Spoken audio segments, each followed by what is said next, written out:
Hello friend সকলোকে মোৰ চেনেললৈ জনাইছো স্বাগতম। আজি আকৌ এটা নতুন ভিডিও লৈ মই আপোনালোকৰ মাজলৈ আহিছো। আজি মোৰ ভিডিওটো হৈছে চাদৰ দহি কথা। মইনো কেনেকৈ দহি কাঠো তাকে আপোনালোকক এপাক দেখুৱাও বুলি ভাবি ভিডিওটো ষ্টাৰ্ট কৰিছো। ঠিক আছে, আপোনালোকে ভিডিওটো শেষলৈকে চাই থাকিব। মইনো কেনেকৈ চাদৰ দহি কাঠো। দহি কাঠিবৰ বাবে মোক প্ৰয়োজন হৈছে এটা গুলি আৰু এটা বেজি, তাৰ লগতে এখন কেঁচি আৰু এয়া সূতা। এয়া হৈছে বেলজিয়াম পাট। এই সূতাৰ দ্বাৰা মই চাদৰখনত দহি কাঠিছো। এয়া আপোনালোকে দেখা পাইছে। এয়া ঠিক আছে, কেনেকুৱা লাগিছে জনাব আৰু লগতে মোৰ ভিডিওটো চাই থাকিব সকলোৱে।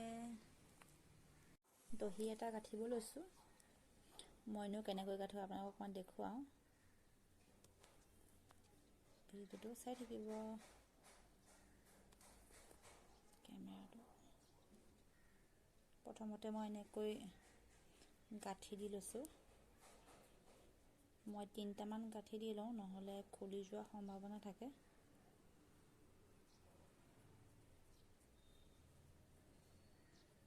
তিনিটা গাঁঠি এনেকৈ দি ল'লো। তাৰ পিছতে সূতাখিনি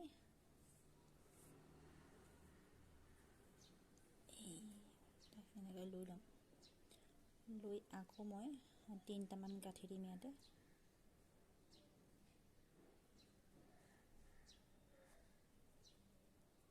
এয়া আৰু 3টা গাঁঠি দিম।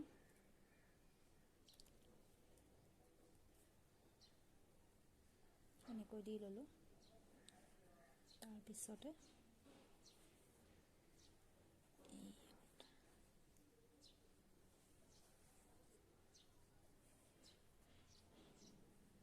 এয়া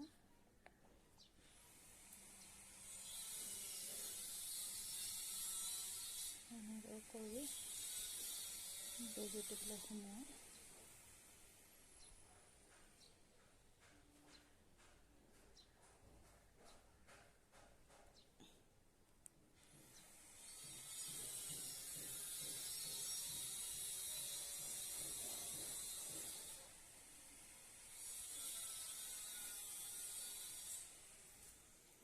তিনিটামান গাঁঠি দিছোঁ ভালকৈ, নহ'লে দহিটো খুলি যাব পাৰে।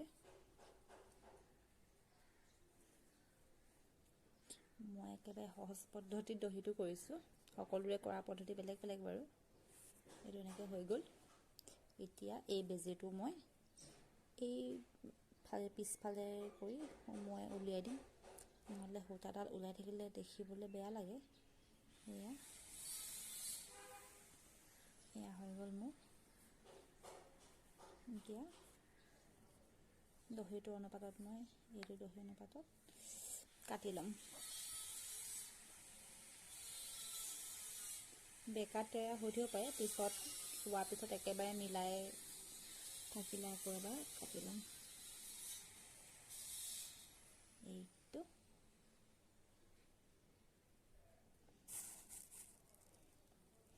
মোৰ দহিটো হৈ গ'ল। মোৰ ভিডিওটো কেনেকুৱা লাগিলে আপোনালোক সকলোৱে ক'ব। এয়া মোৰ দহি।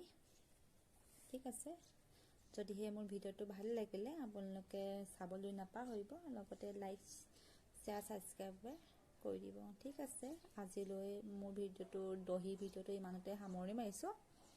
ধন্যবাদ।